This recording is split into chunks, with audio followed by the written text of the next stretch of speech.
Okay, let's dive into this. You might have caught the headline, British tourists arrested in Phuket.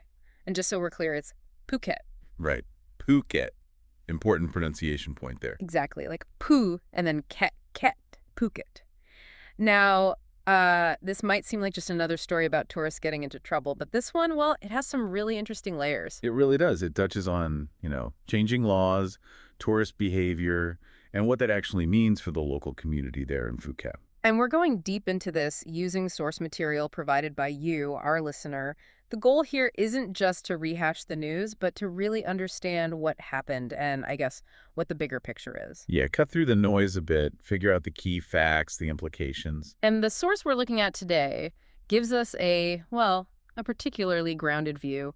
It's from Ocean Worldwide. Oh, right. The real estate agency. Exactly. They're a luxury real estate agency based right there in Phuket. Been there since 2004, so they have deep roots. Okay, so not a news outlet per se, but someone with a direct stake in the local scene. Precisely. They focus on luxury residential property in Phuket and also Koh Samui. And the director, Sandra O'Neill, she has like decades of experience helping families, investors, people putting down roots. That's a valuable perspective then. They're seeing this through the eyes of the community, potential residents, investors, people concerned about the area's reputation and, well, livability. Absolutely. So their take on this incident comes from that specific angle. Okay, let's get into the details from their report. What exactly went down at this villa? All right, so this happened on January 23rd, 2025. And interestingly, it wasn't like a proactive drug bust initially. Oh, what was the trigger then? Noise complaints. Mhm. Simple as that, apparently. Neighbors reported really excessive noise, loud singing, shouting coming from this holiday villa. So it started with a disturbance call, basically, not necessarily a tip-off about drugs. Exactly. The noise complaints brought the police to investigate, and based on that, they got a search warrant for the property. Okay. And the search. What did they find when they went in? Well, quite a bit, according to the source.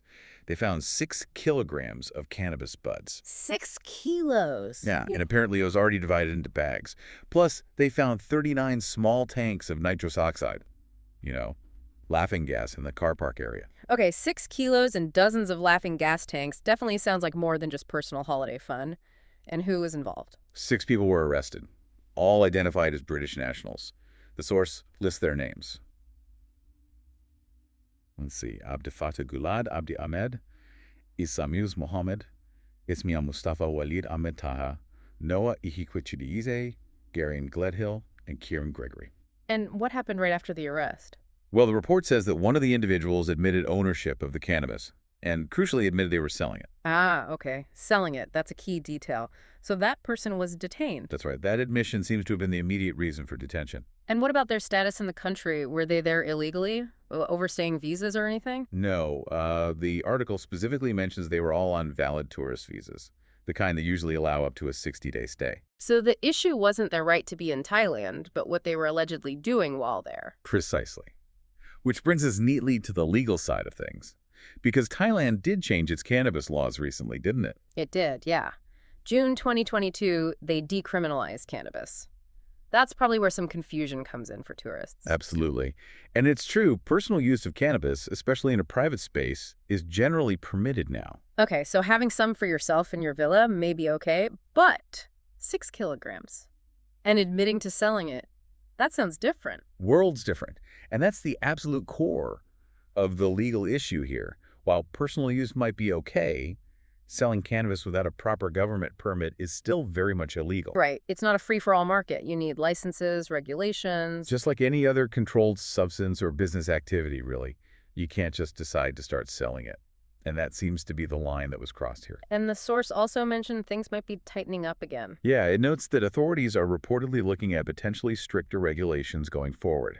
Why is that? Mainly because of an apparent increase in incidents, especially involving tourists, since the decriminalization happened. This Phuket case being a prime example, I suppose. Which makes total sense when you think about the community impact. And that's where the perspective of a source like Ocean Worldwide becomes really interesting, right? As a local business dealing with residents and investors. Exactly. Their article highlights that incidents like this cause real concern among Phuket residents. They're living with the day-to-day effects of this legal change in a major tourist hub. It's not just abstract law. It's about, noise, public behavior, the feel of the place. Precisely. The source mentions an increase in reports of, let's say, unruly behavior that people are linking to substance use, maybe cannabis, maybe other things, in public or tourist spots. And what are locals saying about it? Well, according to Ocean Worldwide, there are growing calls from residents for the authorities to be maybe more strict in enforcing the laws that are still on the books, particularly around unlicensed selling and uh, public disturbances. Okay. And the source brought up another quite serious incident involving a Russian tourist. How does that connect? They mentioned that case, which had tragic consequences, sort of as context, to underscore the potential dangers when substance use spills into public spaces or gets out of hand. It highlights the community's anxiety, really. Yeah, I can see that. For a business focused on luxury property and attracting long-term residents or investors like Ocean Worldwide, the perception of safety and order is, well, it's crucial. It's paramount. So these aren't just news stories for them. They directly affect the environment they operate in and sell. Okay, so let's pull this together for you, the listener. What is this specific Phuket incident, especially seen through the lens of a local business like Ocean Worldwide, tell us about traveling to places with evolving laws? I think the main takeaway is that decriminalized doesn't mean anything goes, especially when it comes to commercial activity or public behavior. Right. The difference between using something personally in private versus selling it or being disruptive, it's a huge difference legally. It's critical. The framework around selling, around public conduct, it's still strict. And misunderstanding that or ignoring it can obviously lead to very serious legal trouble, as these individuals found out. It really hammers home the need for tourists, for anyone visiting, to be aware of the specific local laws, not just the rumor or the headline about decriminalization. Absolutely. Ignorance isn't really a defense. You have to do your homework, understand the nuances, and frankly, respect the local context and community concerns. What's okay back home, or even okay privately, might be illegal or deeply frowned upon publicly or commercially. So this deep dive, using that Ocean Worldwide perspective, shows well, it's complicated, isn't it? Drug laws in tourist spots like Phuket aren't always black and white. Not at all. There's the law itself, then how it's enforced, how it impacts the community, and how tourists interact with all that. It's a mix. Which leaves us with a final thought, maybe something for you to mull over.